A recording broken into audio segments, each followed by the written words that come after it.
Yeah, Kung Fu is a 1985 arcade fighting game developed and published by Konami. Along with 1984's Karate Champ, which influenced Yeehaw Kung Fu, it's one of the games that established the basis for modern fighting games. Yeehaw Kung Fu literally means 1-2 Kung Fu. In the game you play as a Wongjak-man based Kung Fu master named Oolong, renamed to Lee for the MSX and Famicom ports. Oolong must fight all 11 of the martial art masters to win the title of Grand Master and honour the memory of his father. Oolong can make use of a variety of punch and kick blows, reachable by combining the joystick with one of the buttons, punch or kick. He also has the greatest jumping ability of all the game's fighters, with the exception of Blues. With up to 16 moves available, using a combination of button and joystick movements while standing, crouching or jumping can be quite confusing, resulting in a tricky to master game.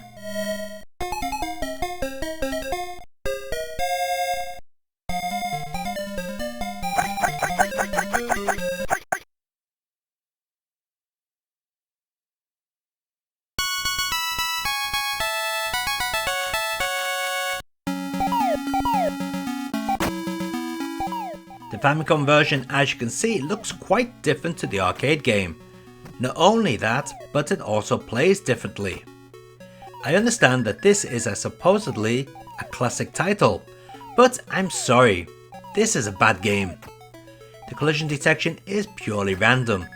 It's as if the game decides when a hit is counted purely on a lottery system. The controls are also unresponsive, which doesn't help in fighting the cheap AI opponents. Not a good game by any stretch of the imagination.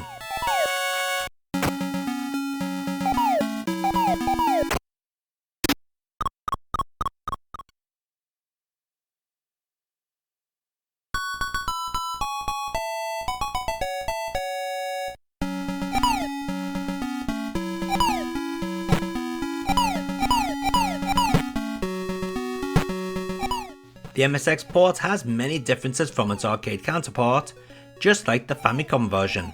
In fact, the Famicom port is based upon this MSX game.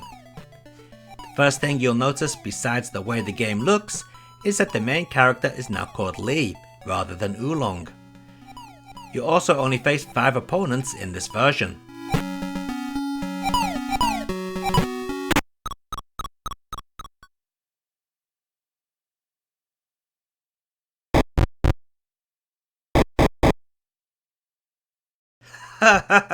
This is a funny one. While I'm impressed that the Commodore 16 plus 4 version does look like Yeehaw Kung Fu and kind of attempts to play like it, I also have to wonder if the developer of this port actually place tested it. The collision detection is mind-boggling. I can't tell if I'm hitting the enemy or if they are hitting me. The life bar just depletes when I randomly try any button and joystick combination possible. Some of the battles are unbelievably easy too. The first round can be over in as little as 5 seconds.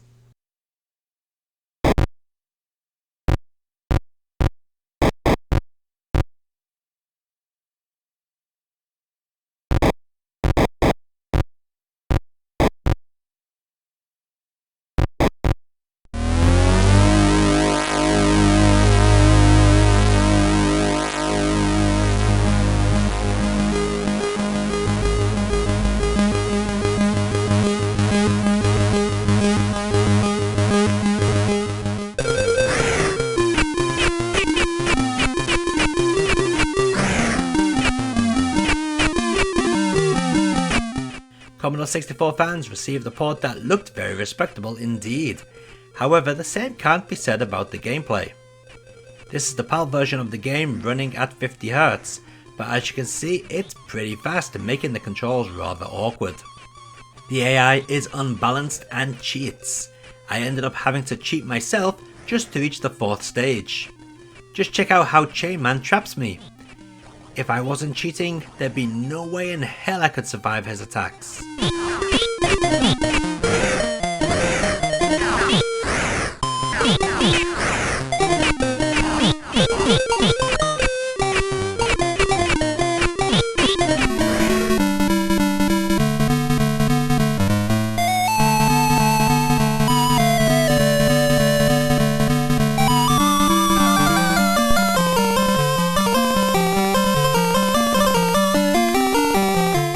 2 ports of Yeehaw Kung Fu to the Specky, so first let's take a look at the 128K version. This port features some nicely sized sprites and some relatively detailed graphics. The colour clashing is quite annoying though. You will get over that in time and you will find that this is a lot more playable than the Commodore 64 port. Sure, it's missing the arcade's presentation, but it does feature the first screen boss battle that the C64 omits.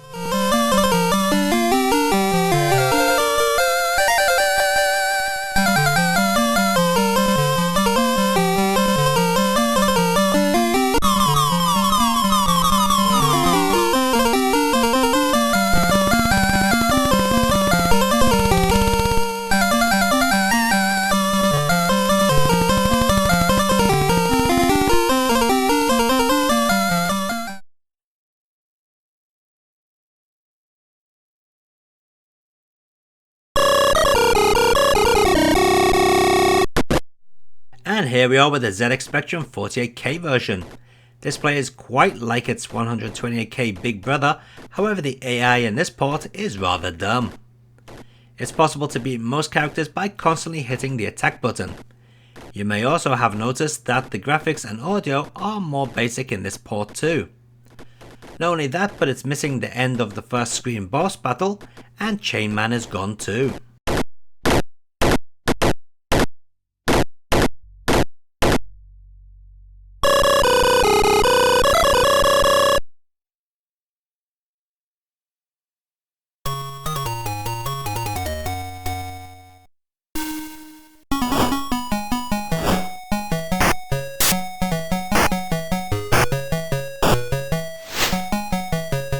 The Amstrad CPC port looks lovely with its vivid colours and nice chunky sprites, but as you've guessed it, there is a problem. The game is awful to play. The controls are totally unresponsive. Even from this footage you can see that the character looks as if he's frozen in place at times. The game is also missing the end of area boss and a few other characters.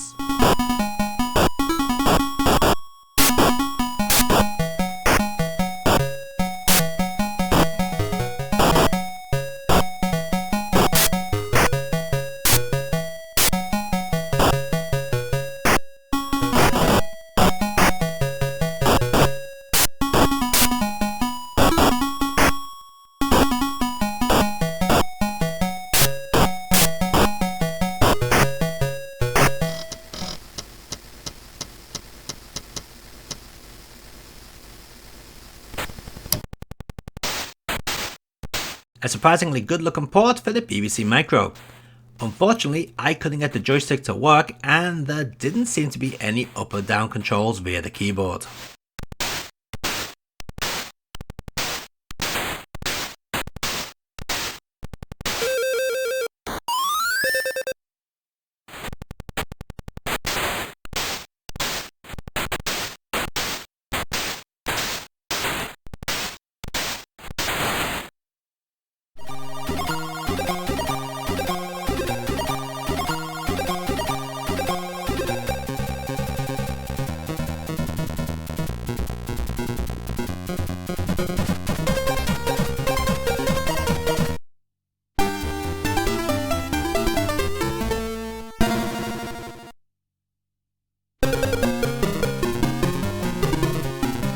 The Atari 8-bit line of computers received the exact same version that appears on the Commodore 64, and that also means it has the exact same problems.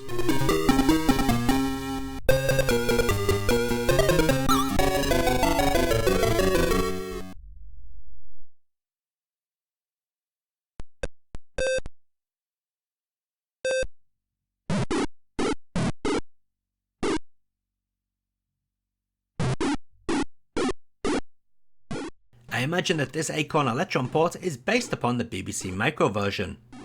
It is very similar in looks and sound. I also had the same problem getting the joystick to work, so I had to resort to playing with the keyboard. One thing that did make me laugh about this version was Pole. He looks like a little kid.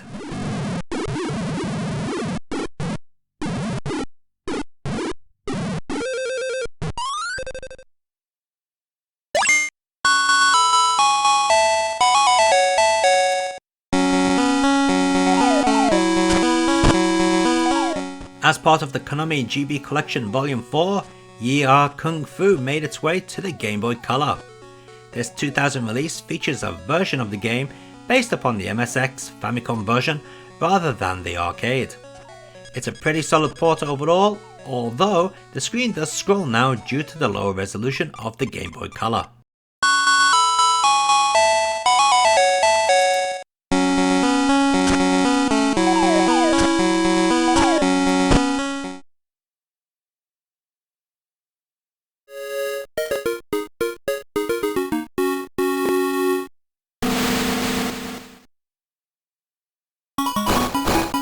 There are two hidden characters in the Game Boy Advance version which can be found on the Konami Collector's Series.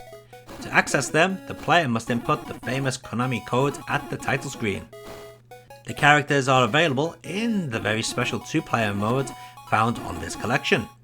The fighters are Bishu, a woman dressed in white who attacks with daggers, and Clayman, a living statue who attacks with a sword bigger than swords.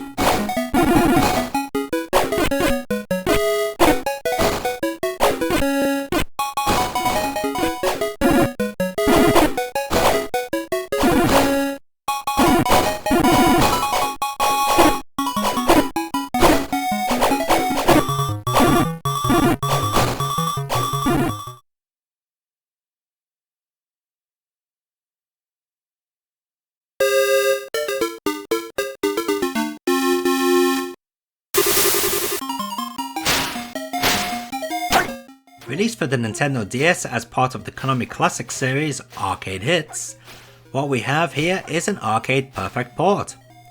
Sadly, the game runs at an odd resolution, which results in this awful flicker. Playing the game on a real Nintendo DS does not present this problem.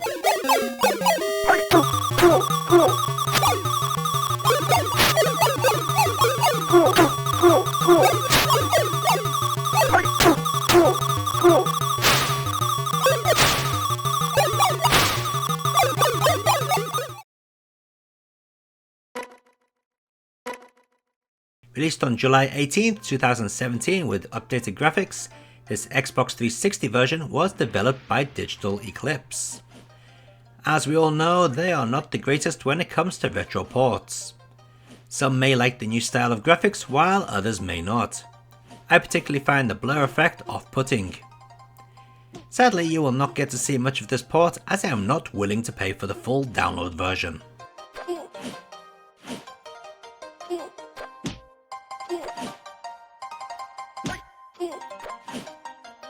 And let's take a look at all those versions of Yi Kung Fu running side by side.